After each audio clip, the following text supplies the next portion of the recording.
Halo semuanya, selamat datang di Potin, Podcast Teenager. Bersama aku Alisa yang akan nemenin kalian di episode yang ketiga. Episode kali ini aku ditemenin sama Giva dan Kia nih. Halo Givar, halo Kia. Hai. Halo, Lisa. Oke, nggak kerasa ya, kita udah libur sekolah hampir setahun lebih. Bukan libur dalam artian kita bebas sekolah ya, maksudnya belajar di rumah, PJJ. Oke teman-teman, episode kali ini kita mau bongkar rahasia selama PJJ nih. Kalian punya nggak sih temen yang ambis dan suka banget ikut olimpiade? Punya dong, mau offline mau online pasti aja ada. Banyak lagi. Kalau aku lebih banyak online sih, di Twitter. Nah, pasti kita ngerasakan dan punya sudut pandang yang berbeda sama mereka. Kayaknya tuh mereka keren-keren banget nih. Tapi tenang aja nih, kita tuh bisa loh kayak mereka. Kita hari ini mau bagi tips dan trik bagaimana cara supaya belajarnya enjoy dan gimana sih caranya kita bisa paham sama materi yang disampaikan oleh guru. Kadang kan belajar di rumah tuh banyak ya kendalanya. Aku sendiri ngerasa sedikit kesulitan buat pahamin materi. Kadang udah masuk telinga kanan, keluar lagi di telinga kiri. Kalau kalian gimana nih? Kalau aku iya kayak gitu juga sama. Kayak materi yang disampaikan guru tuh nggak masuk ke otak, cuma sekelebat lewat, terus setelah itu jadi lupa. Dan itu sebenarnya faktornya karena diri aku sendiri sih, yang nggak dengerin gurunya. Atau kurang baca buku. Tapi selain hal itu juga, ada faktor-faktor lain, faktor-faktor eksternal dan internal. Tapi tenang aja, kita punya solusinya. Oke, apa aja nih solusinya? Nah guys, solusinya itu kalian tahu nggak sih bahwa ada gaya belajar yang dimana setiap orang tuh punya tipe gaya belajar yang berbeda-beda. Commonly secara umum ada 3 cara belajar, yaitu yang pertama auditorial, yang kedua visual, dan juga yang ketiga kinestetik. Nah, yang pertama itu auditorial. Orang yang memiliki gaya belajar auditorial cenderung mengandalkan indera pendengarannya. Nah, maksudnya tuh kayak gimana sih? Mereka nggak bisa nih belajar di tempat yang bising, harus sunyi. Lalu mereka juga harus belajar dengan fokus tanpa ada distraction apapun. Tapi uniknya, orang auditorial itu dia bisa paham apa yang disampaikan oleh gurunya hanya cukup dengan mendengarkan saja. Next, lalu visual. Visual itu lebih mengandalkan indera penglihatan. Nah, maksudnya tuh ketika dia sedang belajar membaca buku, dia tuh harus membuat bacaannya tuh teksnya tuh menarik. Entah di highlighter ataupun dia membuat catatan sendiri menggunakan pulpen berwarna-warni.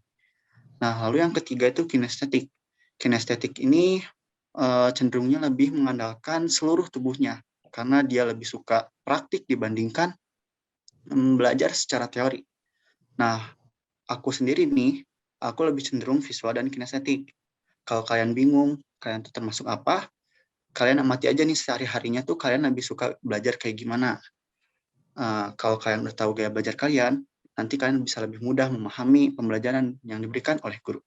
Bener banget, dan aku cukup relatable karena cara belajar aku kan auditorial ya.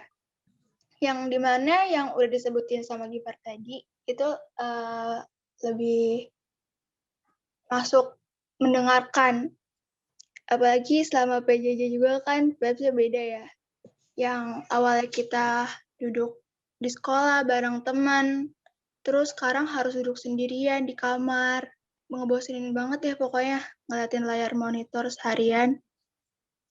Tapi tenang aja, kita bisa rebahan di kasur yang efeknya itu bikin males.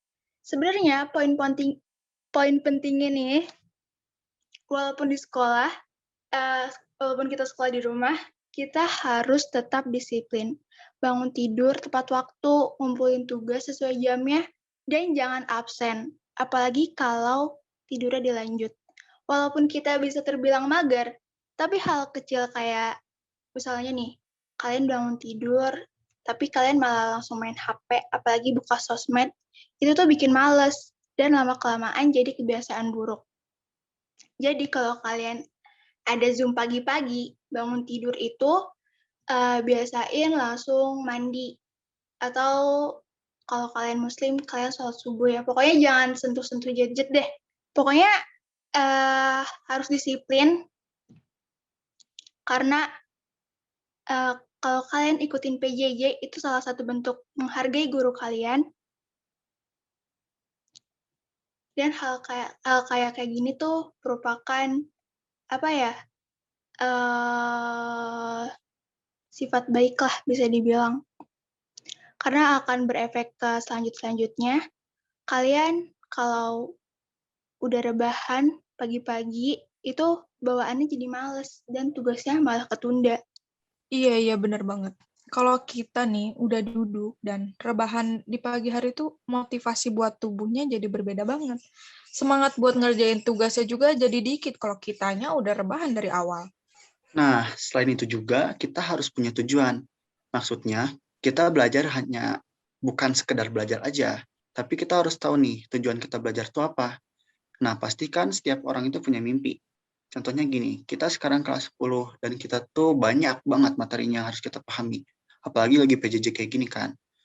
Kita gak mungkin langsung ngebut dalam satu hari kita memahami semua pelajaran. Maka dari itu setiap harinya kita harus ada target yang terpenuhi. Targetnya juga harus jelas. Misalnya hari ini kita mau belajar matematika minat tentang vektor. Lalu hari esoknya mungkin kita akan belajar bahasa Inggris, tentang konteks, atau belajar kimia, dan yang lain-lainnya. Jangan lupa juga nih disusun dari yang paling dasar. Pelajari dulu yang paling dasar, kalau kita sudah paham dasarnya, kita bisa naik ke level yang lebih susah lagi. Nah, pembiasaan ini tuh nantinya bisa membantu kalian buat lebih semangat belajar lagi, dan juga lebih mudah mengejar mimpi kalian. Iya, pokoknya tahap awal dalam belajar itu harus ada kesadaran diri dalam diri kalian. Kalau kita tuh nggak mungkin di sini-sini aja, nggak mungkin kayak gini-gini aja. Kita harus punya skill yang lain. Kita harus ngegali potensi diri kita. Kan kita pastinya nggak mau yang ngerasa ketinggalan dari orang lain. Dan pokoknya kalau tips dari aku nih, kalau kalian lagi males banget belajar, kalian ingat deh orang tua kalian. Karena apa yang orang tua kalian kasih itu sebenarnya ada harapan di balik itu semua. Jadi harus tetap semangat, harus ada perkembangan buat sampai ke puncak. Betul banget. Aku setuju banget sama pendapat Giva dan Kia. Kita semua itu sebenarnya bisa ya, dan kita tuh mampu buat melakukan banyak hal. Tapi kadang emang diri sendirinya aja nih yang nggak punya motivasi buat bergerak. Niatnya juga mungkin cuma ada 1% ya buat berusaha. Padahal nih, kalau kita udah punya tujuan dan kita tahu arah kemana kita mau pergi, dan itu tuh jadinya enak banget buat kita. Kita jadi enjoy buat melakukan banyak hal. Rasanya tuh mimpi udah di depan mata banget deh, tinggal buka pintu, terus kita melangkah. Kalau menurut aku juga nih ya, kita belajar sendiri itu sebenarnya kurang efektif sih. Apalagi PJJ gini kan belajar sendiri, bikin jenuh, bikin bosen. Pokoknya seenggaknya kita harus punya temen deh, satu. Giver kayak gitu gak sih? Kalau maksudnya Giver sendiri cocok gak sama pembelajaran PJJ ini? Jujur sih ya kurang cocok karena aku tuh tipe orang yang lebih suka diskusi sama temen biar lebih paham materinya gitu. Iya. Makanya dari itu, di kondisi online kayak gini, PJJ kayak gini, aku nyaranin kalian buat cari temen, biar bisa sharing-sharing. Jadi kalau kalian kesusahan, kalian bisa nanya sama teman kalian. Kan kalau misalkan ada tugas, terus kalian nggak paham, mau nanya sama siapa coba? Ya bisa sih nanya sama guru, tapi kan nggak semua guru ya megang HP 24 jam atau mungkin balasnya tuh cepat. Makanya kalian harus cari teman, bisa dibilang kalian harus cari circle. Dan ini nyata ya, kalau ada teman, biasanya kita lebih jadi sedikit tergerakkan gitu buat ngerjain tugas. Iya, bener banget nih. Aku juga ngalamin hal yang sama ya. Dan kita tuh kayaknya nggak bisa banget kalau misalnya sekolah tapi nggak punya teman. Teman tuh bener-bener banget kita butuhin. Secara kan manusia tuh makhluk sosial ya. Kita pun sebagai pelajar, mau gak mau harus ada teman buat teman belajar. Buat kita sama-sama saling membantu. Karena makhluk hidup tuh kan nggak bisa ya hidup sendirian tanpa bantuan orang lain. Nah, bener banget tuh. Ingat, sepintar apapun kita pasti masih butuh temen. Gak mungkin kita temenan sama buku doang, kan? Oh iya, kita juga harus bisa loh ngatur waktu dengan baik. Time management. Time management itu bisa dilatih dengan memulai membuat jadwal pelajaran, atau aktivitas yang mau kita lakuin dalam satu hari. Kita dari sekarang harus membiasakan diri kita mengatur waktu. Dari yang paling penting sampai yang nggak penting-penting amat. Kalian tahu nggak sih, ada 4 nih. Ada yang penting mendesak, ada yang penting tidak mendesak, ada yang tidak penting mendesak, dan juga ada yang tidak penting tidak mendesak. Nah, kalian harus bisa tuh membagi-bagi waktu kalian dengan seperti itu. Yap, bener banget nih.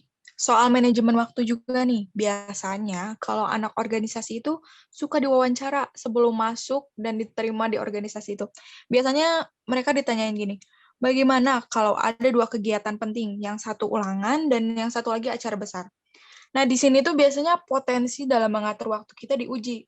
Tapi ini juga nih menjadi rahasia besar buat mereka yang teman-teman kita yang ambis, yang suka olimpiade itu, mereka tuh bisa dan pandai banget dalam mengatur, membagi waktu buat ngelakuin banyak hal, mulai dari belajar, persiapan lomba, dan mungkin aktivitas sehari-hari mereka lainnya. Iya sih benar. Waktu mulai masuk SMA tuh aku mulai ngerasa banget atmosfernya kayak makin sibuk gitu. Pokoknya serasa dikejar waktu deh. Makanya kita harus ngatur waktu dengan baik dan bijak. Apalagi makin kesini kan makin sedikit ya buat waktu tidur. Ya gitulah proses menuju dewasa. Pokoknya waktu SMA kalian bakal ngerasain banget sih jadi orang sibuk. Padahal sehari-harinya itu cuma mahamin materi doang. Tapi serasa banget dikejar waktu. Nah, salah satu manajemen waktu yang kurang baik itu karena tubuh kita jadi kurang sehat. Itunya ya, efeknya. Makanya sesibuk apapun kita harus jaga kesehatan. Oh iya, ini tips utama sebenarnya. Kayak yang Kia jelasin di awal tentang disiplin. Entah disiplin dalam mengerjakan tugas, dalam belajar, kita nggak bisa terus-menerus mencontek teman atau menunda tugas yang diberikan oleh guru, bahkan mengabaikannya. Tugas kita saat ini melakukan yang terbaik, bukan bermalas-malasan. Istirahat boleh, tapi bukan berarti melepas kewajiban. Nah, kalian tahu nggak sih ada analogi yang sangat terkenal. Jadi gini, bayangin kalian memegang segelas air, bukan masalah berat absolut gelasnya, tetapi seberapa lama kalian bisa memegang gelas tersebut. Kalau 1 menit, no problem, easy. Kalau 1 jam, lengan aku bisa sakit kayaknya. Kalau seharian, mungkin kamu harus panggilin aku ambulan.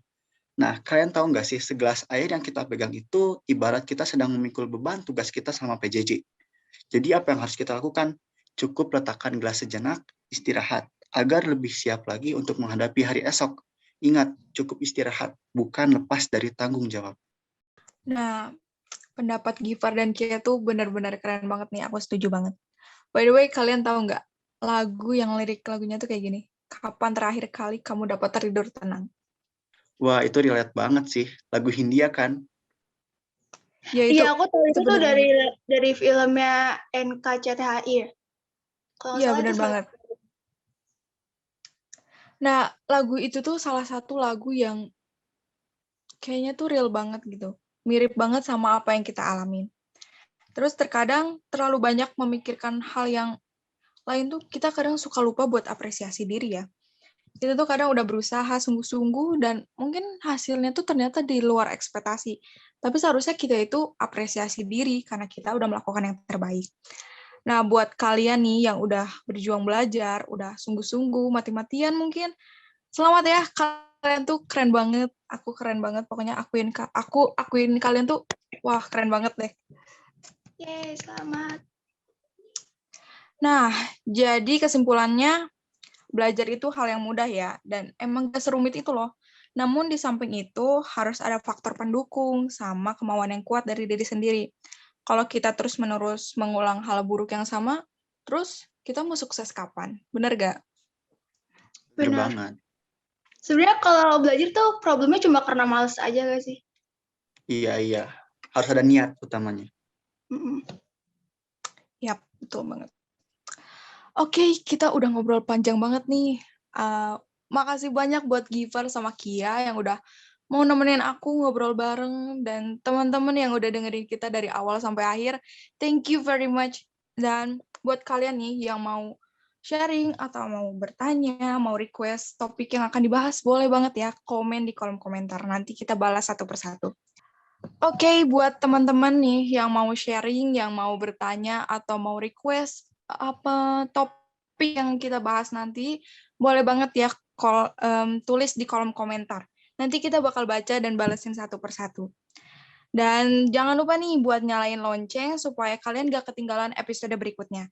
Kita bertemu lagi di next episode. Thank you very much and goodbye. Bye. Bye.